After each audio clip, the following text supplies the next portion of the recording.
Okay.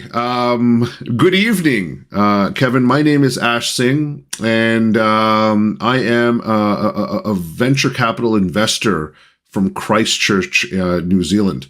Tell me how you're doing. I'm doing great. Hi Ash, I'm Kevin, and I'm Yes. one of the founders of Investify, Yes. an AI-powered insight as a service platform that helps to cut down the cost and time of stock analysis by up to 80% for the wealth management professionals and helps them to service clients of all sizes to achieve their financial goals. Okay. Now, as you know, in the last few years, technology has radically changed the wealth management industry and also made it possible for small time investors to enter the market by lowering the barrier to entry. Yes. However, research shows that when these investors want to create portfolios to achieve certain goals, they look to seek professional advice. Mm. Most of them states that the cost of advice is too high, and hence they are forced to do the investment but on their own, which often sometimes is costly and risky if not done Mm. properly. Yes. Now, on the other side, the challenge for the advisors is that the time and the cost to service all these clients it's is quite high, Hmm. and and that's the rationalize behind the cost being high. So Hmm. as a matter of fact, the Financial Services Commission states that it takes on an average about 24 hours for an advisor to service their client. 70% of the time is actually spent on gathering information, doing the research, and Sure. preparing the documentation for Yes. the clients. Yes. So this is where Investify comes in. Great. So we have created Insight as a platform with a smart combination of automation, artificial intelligence, and data and analytics. We Okay. aggregate over millions of financial data, Yes. create insights through our algorithms, and Mm. then present them in an easy to understand format for the advisors so that client queries are addressed in matter of minutes rather than days.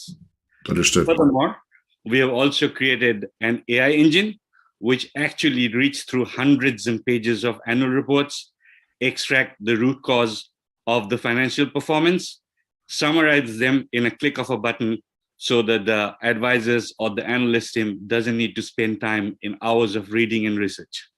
Understood. So, what do you need, Kevin? What are you looking for? So what we are looking for is a $5 million, and this is going to be spent on building our team, product enhancement as we go, Mm. in with a target to achieve $1 million of annual recurring revenue in the next 18 months and a target of 10 million in 4 to 5 years. Okay. We aim to achieve this by providing the insight as a service to brokerage and portfolio management companies, Hmm. as well as small to medium wealth advisory firms on a subscription basis model. Got it. So we have already got letter of intent from advisors in New Zealand. We are in advanced talks with two of New Zealand's biggest brokerage platforms to onboard them as our clients, as well as there's a strong intention of collaboration from advisor associations. Got it. Understood. And so what was the amount were you looking for again? About $5 million. 5 mil, Canadian, US dollars, right? 5 Yes. million US dollars. Got it. Got it. Understood. All right. Thank you for that. Let's get some feedback on the pitch. There's some stuff in the chat coming in, Kevin. And obviously great to have people joining us from New Zealand. It's amazing the fintech coming out of New Zealand for some reason. You guys like have something in the water there. Always interesting stuff popping through. I want to get into some feedback that I was thinking. Okay. And when I look at having gone through this journey a lot, we kind of look at the market in a very binary fashion at times, and this might help you as well. But as you were talking, you talked a bit about the fact that you're saving 80% of the stockbroker's time, right? The wealth manager's time. Is that correct? Right? And what I wanted to understand was a little bit more than that, because I feel like in 2022, I started to wonder not just the 80% of time saved, okay, but how many more, if you save 80% of the time, also how does your tool make them more effective, right? And so for those of us that have are private bankers, right? Right? More often than not, they'll say, you're better off just buying an ETF, right? Going into the market and just getting an ETF and don't even bother, right? So what I see happening in today's world now is that there are enough intelligent recommendation engines out there, but I feel like if the stockbroker, private wealth manager person needs to exist in the next 10 years, they need to be like 2x better, at least, than what is currently out there in terms of automated, platforms. And so I wanted to kind of understand how your process is going to give bottom line impact, right, Kevin? And that didn't come out. Now, I don't know if you're allowed to share that, but I wanted to know that. I wanted to know, sure, you can save their time, right? Yeah. But if they're dying, the only way they're going to survive is not just spreading their time out. It's about them being, human-supported AI, right? That's what seems to be happening, right? And so I was trying to understand how much better are they going to be? Can you talk a little bit about that? Yeah, sure. So, just for information, I have been an investment advisor myself. Yes. I have headed equity research as well. So this is very much my story in terms of the challenges that I have faced.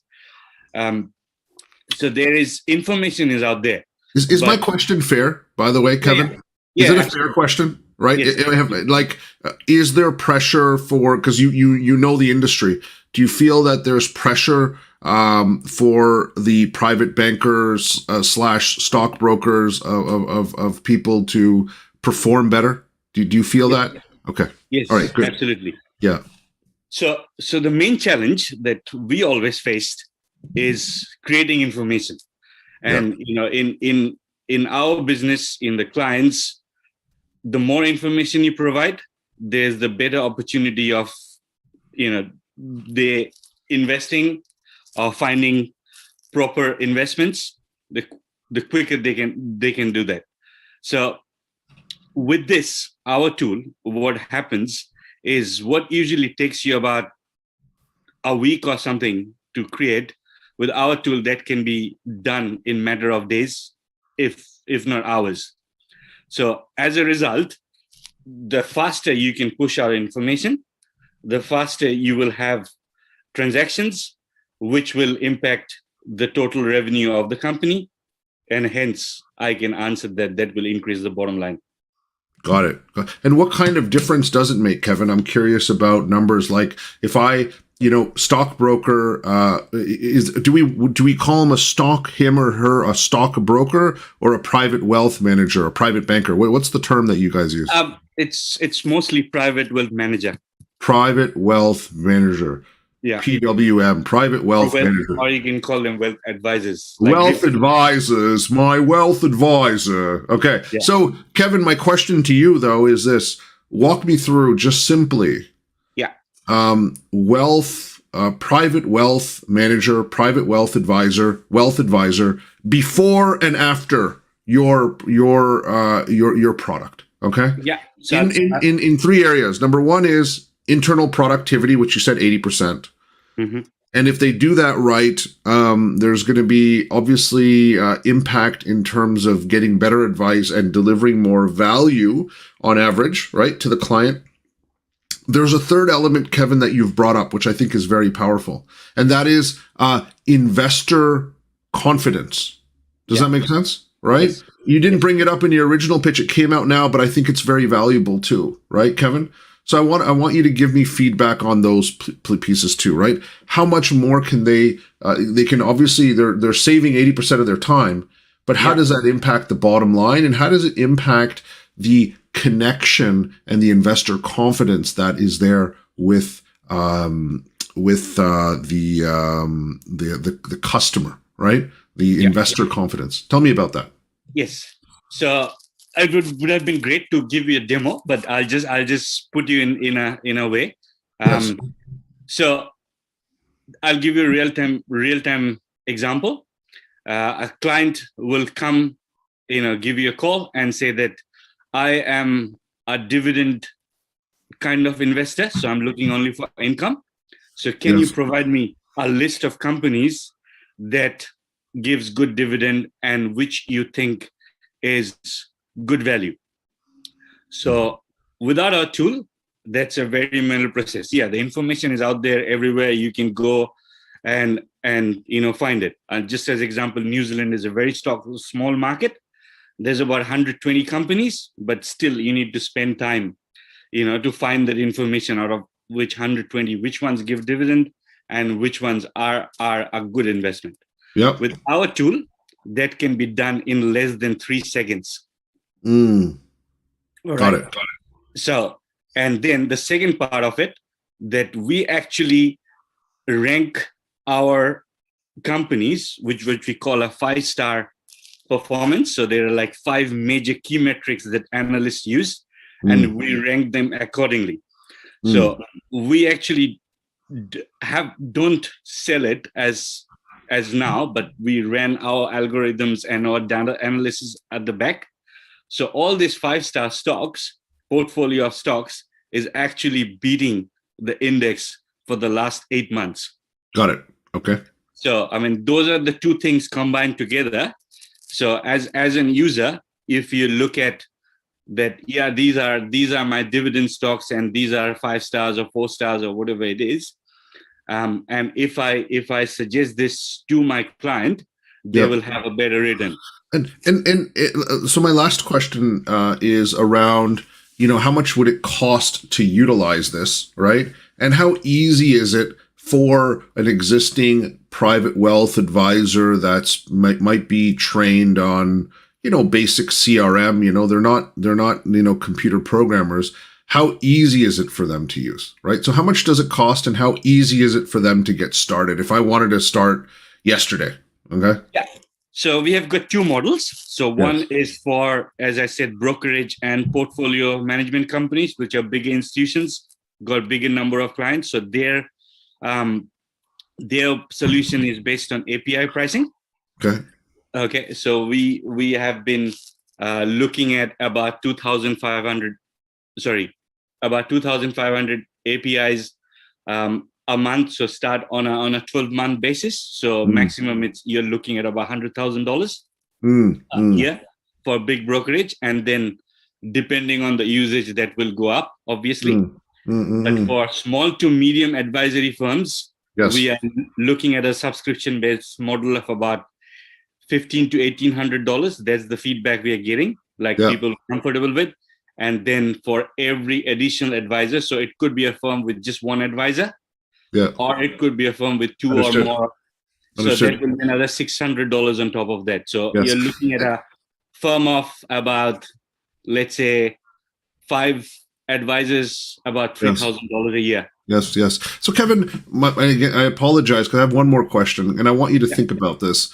I'm thinking about where this product could work really, really well, right? Because you have some markets, because you did bring up this idea that, for instance, in New Zealand, right? A relatively small market, right? You guys are big in rugby, okay? You guys are great in rugby, but when it comes to just population size and just,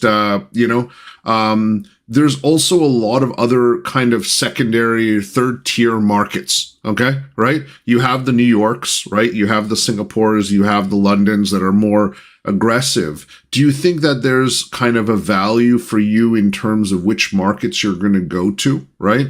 Thinking about kind of like an underserved market, right? Absolutely. So you have New Zealand, we might look at this and go to kind of the developing market, right? If we go to, for instance, Armenia, Azerbaijan, you know what I mean? Like those markets that don't have the exact sophistication that, Goldman Sachs has on Wall Street. Does that make sense? Yes, in absolutely. terms of your That's growth? Exactly what our strategy is.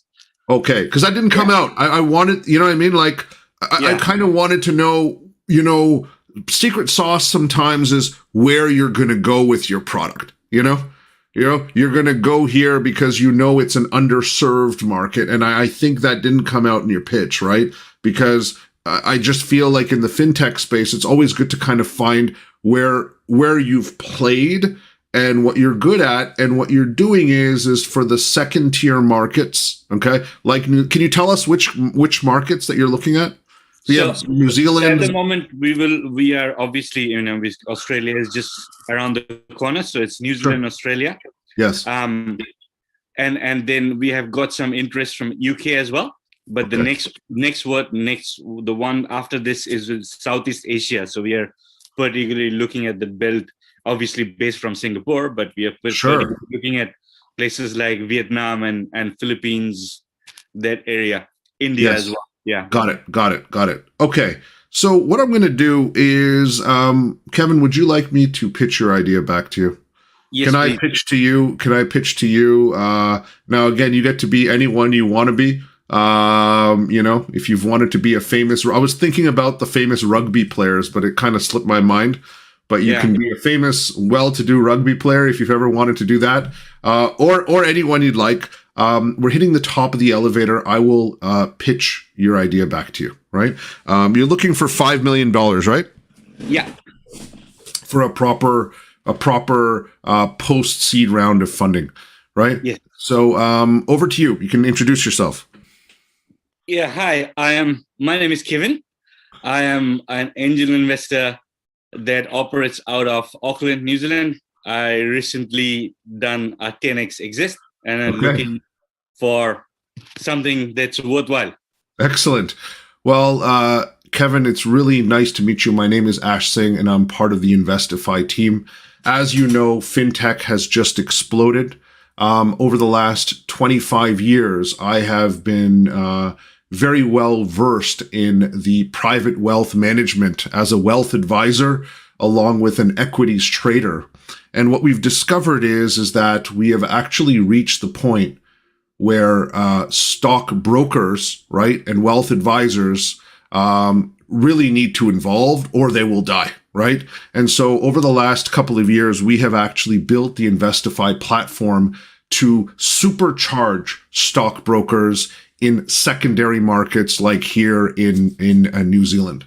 What we do is we have obviously the right AI engine to do the research, to bring in the insights, to basically make stockbrokers 80% more efficient, right? We do a lot of 80% of their grunt work. And what that enables them to do, again, in secondary markets, it enables them to deliver better than the current trend. We've seen an increase, an improvement on their results by at least 30% on their impact for their customer. But through our process as well, because we're able to generate customized content, we also increase the investor confidence of their clients. And that actually increases the amount of commercial interest that they're able to get from their customers as well. We believe we are now in the age of the super intelligent stockbroker. And I want to talk to you more about how we are going to launch this. We've launched this here in NZ, and how we are looking for $5 million to take this to the next scope of secondary markets in the region. Would love to talk to you more about this over a coffee. Thank you. Yeah, love it. Thank you. Okay. So I tried to bring in the user journey of the super stockbroker, right? Yeah. How does that work, right? And I tried to weave in who they are, how you improve their journey, how you make sure that they actually deliver better than average, right? And you can fill that in. And most importantly, the relationship, right? We have to nourish relationships. You know this now. For you to be relevant in the private wealth space, you need to create a stronger connection Otherwise, you will be replaced by technology, right, Kevin? Right? You That's know correct. this yourself. And so I tried to weave that into the pitch, and then I brought in some conversations about secondary markets, right? Okay. And how it's going to go. So, Kevin, congratulations on what you've built. Really like where this is going, and look forward to being part of your continued success. And we wish you all the best on the next stage of your next big race, right? And hopefully we can play a role in that as well. Thank you very much, Kevin. Have a wonderful day. Cheers. Bye.